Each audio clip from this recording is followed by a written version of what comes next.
Ty Lopez is in big trouble. Ty Lopez, oopsie doopsie whoopsie whoopsie. Courtesy of the New York Post. Ex-employees at Radio Shack Pier 1 Imports blew the whistle on owner's Ponzi scheme. So Ty Lopez, I'm sure some of you guys know who Ty Lopez is. He went viral on social media many years ago for filming these videos in his garage, surrounded by books.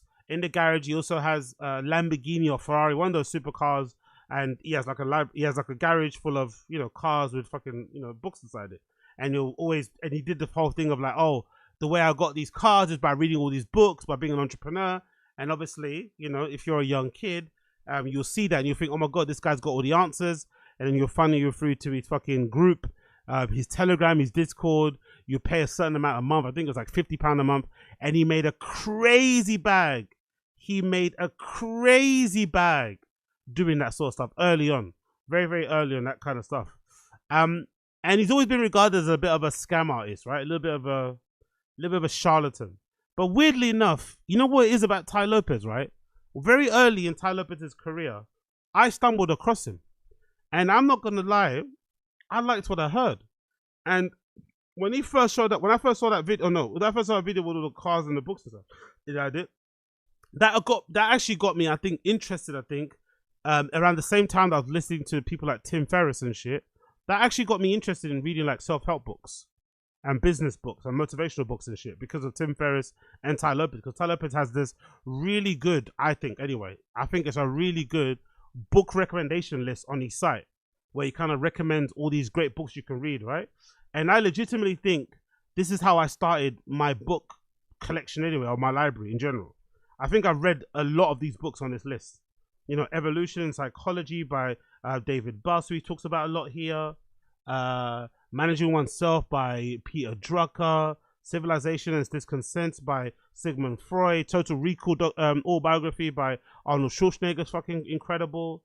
The Einstein book is really good. Richard Dawkins, Selfish Gene. One of the greatest books on history, Lessons of History by Will and Ariel Durant. This is a really good book as well. This autobiography right here. When I Stop Talking, You'll Know. You Know I'm Dead by Jerry Weintraub.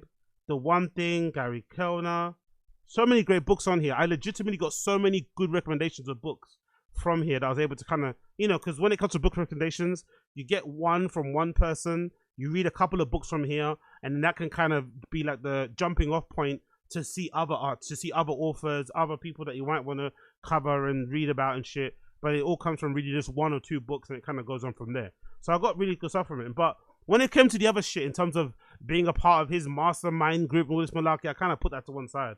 But when it comes to the book sort of stuff, I kind of felt he was really ahead of his time with some of these recommendations and the importance of reading, the importance of learning lessons from the past, and maybe not trying to make the same mistakes and stuff, and learning people that have made those mistakes and applying it to things that you're doing. Universal stories, universal truths, blah, blah, blah, blah, blah. So it's really surprising in a way, maybe in a way, that he ended up being essentially a proper fraud artist, because this is like they're alleging he made over like $112 million in this Ponzi scheme.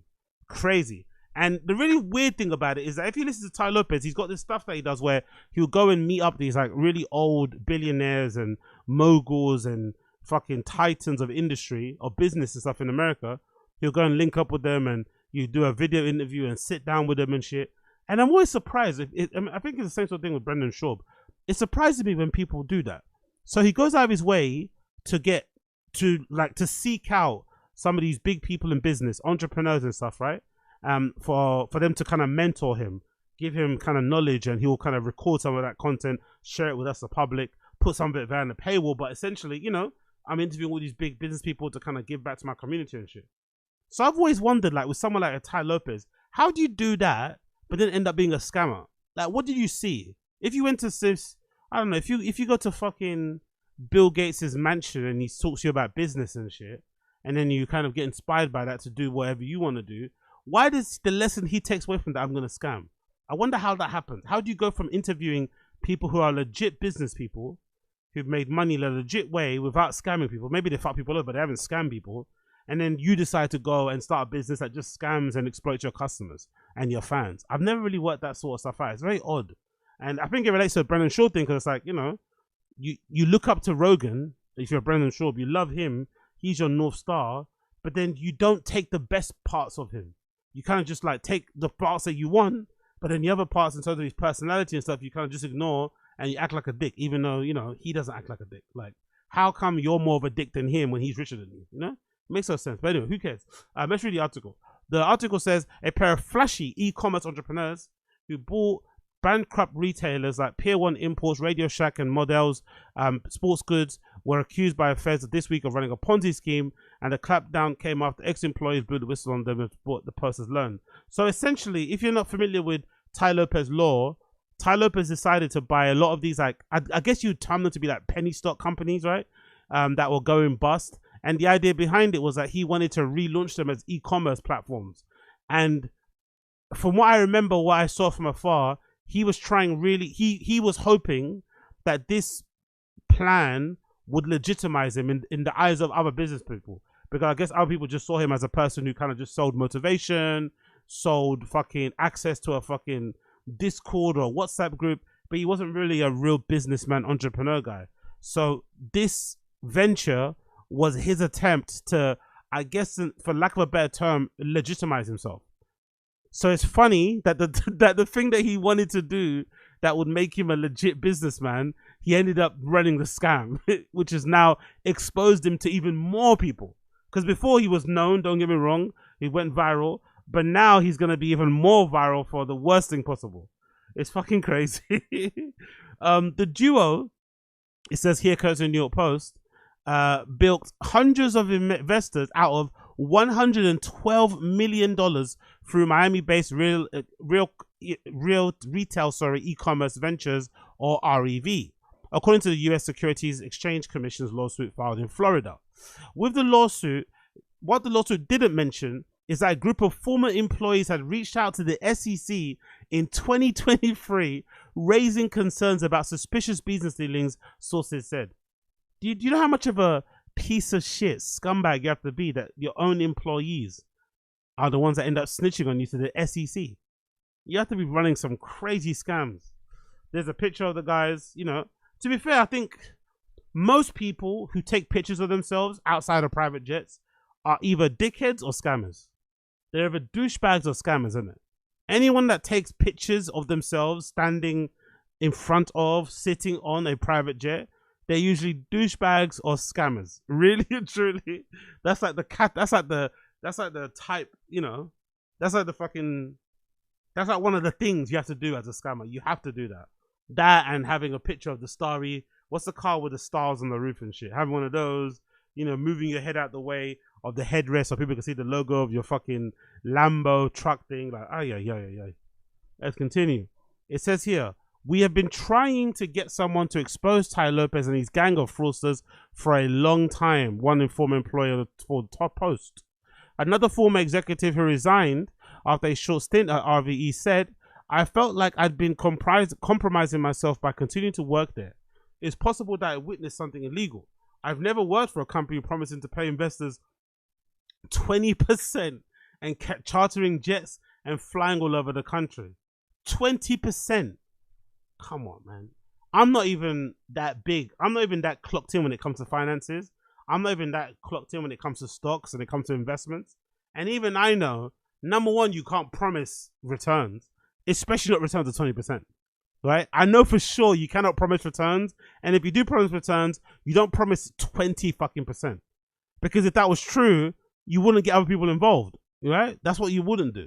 If you could guarantee 20% for yourself, you just keep, you know what I mean? You just keep rinsing, you know what I mean?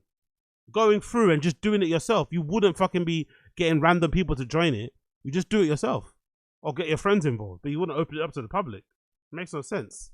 It continues. In their heyday, Lopez and Mir showed off their wealth and boasted about their financial savvy before their retail empire began to unravel in 2023, the Post reported.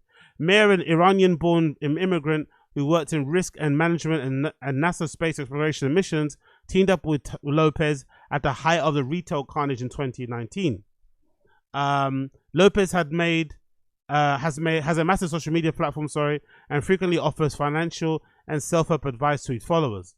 The duo allegedly misappropriated $16 million in investors' funds for their personal use, according to the complaint. And again, anybody that you meet that has a picture of themselves as a private jet, that drives a Lambo truck, oh, that's it, big up Aziz, that's in the Rolls Royce with the stars on it, always posting a picture on it, or the kind of guy that wears those orange lenses glasses, the ones that are meant to like help you concentrate or block out UV, whatever the nonsense are, help you whatever, like they're a douchebag. They're either a douchebag or they're a scam artist. Anyone that wears these glasses with like the orange tint in it, there's something going on there. They're usually flogging fucking AG1 supplements as well. They're gonna talk to you about fucking, I don't know, crazy shit. Crazy fraud shit. It continues, it says, REV began acquiring bankrupt brands in 2020, as amassing a portfolio of 8 brand licenses that also included Dress Barn, Radio Shack, licensing things. They claimed that they could squeeze more juice out of these dead brands by transforming them into online-only businesses, which obviously, you know, most business people would. The fact that they picked it up anyway, and the fact that no one else did this before, should have been the alarm bells if you're an investor, right? Because most of people, I don't think, should have thought, oh, Ty Lopez and that Mir guy had like crazy knowledge that no one else had. If the real business operators weren't doing what Ty Lopez and that guy wanted to do with these businesses, it was probably because there was no juice to kind of squeeze out of them anyway. The brands were dead, the stores were dead, and they should just be, you know, just folded. But Ty kind of spun it as like, this is a way to kind of rejuvenate these brands, give it a new lease of life, bring them into the modern age, all this nonsense. And I guess some people bought it. But their rapid expansion left them saddled with debts and little cash flow, according to the lawsuit. What's more, they began raising capital from individual investors on twice weekly Zoom calls, promising them outsized returns. You start taking Zoom calls and team calls for money? Again, even as REV portfolio companies racked up monthly net losses from the $3.8 million to $12 million, according to the lawsuit. I'm not surprised at all about what's taken place, said Mitchell Modell, whose century-old family sports chain was acquired by RVE out of bankruptcy for $3.6 million in 2020. Modell called Lopez right after the acquisition to offer him advice about the company's vendors. I got the impression that I was bothering him, Modell told the Post.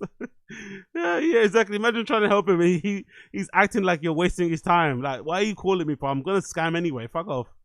Lopez hired his cousin, Maya Rose Birkenroad, again, another alarm bell. Ty Lopez hired his cousin to be the company's president and chief operating officer. Jesus. Touting a 10 years experience managing multi-million-dollar companies. Like what? On RB's websites, according to a lawsuit. So he even got his fucking cousin to get involved in the fucking scam. Allegedly. But Birkenroad's only professional experience was a substitute preschool teacher, a promoter at a radio station, and an assistant to her cousin Lopez in his online education company, according to the complaint. The SEC is not seeking jail time, but asks the court to order the defendants to return their ill-gotten gains, and pay a penalty. That's gonna really hurt the pockets, you'd imagine. RV filed for Chapter 11 on 2023 and was about to liquidate when one of the largest investors, Raj Gupta, acquired the company and renamed it Omni Media Enterprise in 2024. There is a basketball game. Earlier this year, Gupta tried to entice Modell to purchase the namesake company back for $1 million. Modell told the Post, showing images of the text exchange. Modell offered $500,000 instead. The two couldn't reach a deal.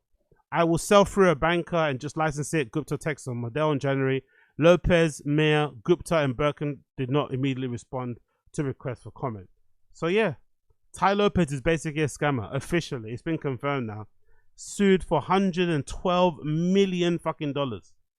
But again, should you be surprised? I don't think so. You should not be surprised based on some of these videos that he posts of himself all over the place. Let's check one of them. Let's check at least one of them and hear what he's been, because I haven't heard what he's been saying in a while. I've not seen any of his content. I'd love to see what he's been talking about. And I consider somebody who's given me mentor advice is Steve Ballmer. He said, if you're not creative, you're not going to be wealthy. And if you don't have knowledge, you can't be creative. And how do you get knowledge? Training and drilling. And then as you practice, you get muscle memory, which is like knowledge. Again, those glasses, man. Those glasses are just scammer glasses. I see those glasses, I see pyramid schemes. Anyone wearing orange tinted lens glasses. They're definitely running some sort of scam. I just know it. I can feel it in my bones. Physical knowledge in the body. Kobe Bryant used to say, I got to shoot 800 shots before practice. He won 5 rings. That's why I said God or physics, laws of the universe, knowledge acquisition, creativity created, wealth enjoyed. The wealthiest person I can. What that's about. Remember, they can't control you if you read the right books and inform yourself. And make no mistake, we live in a world where you're trying to be controlled, both maliciously by people and indirectly. There's groups of people that are trying to control you that don't necessarily wake up in the morning and say they want to ruin your life, but the structure of the system is built to control you. It used to not be that way. Look at the American ideal dream. The original American dream was a group of people who didn't want to be controlled by the religious leaders in Europe and the UK. So they came to the US and they forged their own path. That was supposed to be the American dream. Slowly but surely, over time, what Americans or what the original settlers ran away from is now taking place in the United States in the last 10, 20 years. The solution, and I'll give you 3 ways that I think you can know what's true, because this really comes down to what is true and what isn't. There's a whole science of this called epistemology. How do you know that you know something? How do you know that you're a scam? But again, like, it's just interesting, isn't it? I guess scamming is way easier than doing things the hard way, but it's just all of this like pretense, all of this blubber, all of this gusto, all of this nonsense that he's spitting, that he's trying to make himself sound smart, when in fact he just runs Ponzi schemes. It's like, why go to all this effort? But I guess that's the whole point. You want to disarm people. You want to maybe surprise them. You want to maybe lure them in. And this is how you kind of lure them in. By giving them this idea that you're this wise, sage, philosophical, practical, stoic, rational, critically, have critical thinking abilities. And then you can maybe impart some of that knowledge for a measly fee of like $49.99, right? Per month. You can get access to my mastermind, my group, ask me questions, tap in with a network full of I don't know. It's a bunch of nonsense, but weirdly enough, I don't think that 112 million lawsuit will actually deter people who are fans of his. I think if you're a fan of Tai Lopez, you're still going to be a fan of Tai Lopez. You're not going to care. You're not going to care in the slightest that he got sued. You're still going to think like, you're going to have this thinking like the Matrix is after him. He's actually doing a good thing, blah, blah, blah, blah, blah, which is a really sad part about it. Like, these kind of real life consequences don't really have any real life effect to their bottom dollar. Most people still hang around. You see a lot with the CoffeeZilla people. Whenever CoffeeZilla does a video, he'll interview some people who maybe got scammed, and you'll hear some horror stories about people getting scammed 2 or 3 times by the same person. They'll go back again, give them another chance. They'll believe all the stuff that they said about being sorry and trying to do the right thing. It's like, I don't know. It's just some people just enjoy being scammed. If just as we as people, as humans, we're just, we like to have a connection anyway with somebody in general, and we find it hard to kind of throw them to the side or discard them if they do something bad to us. I don't know. But either way, it'll be interesting to see how it plays out. It'll be interesting to see how it all plays out. I swear to God it will. I swear to God it will.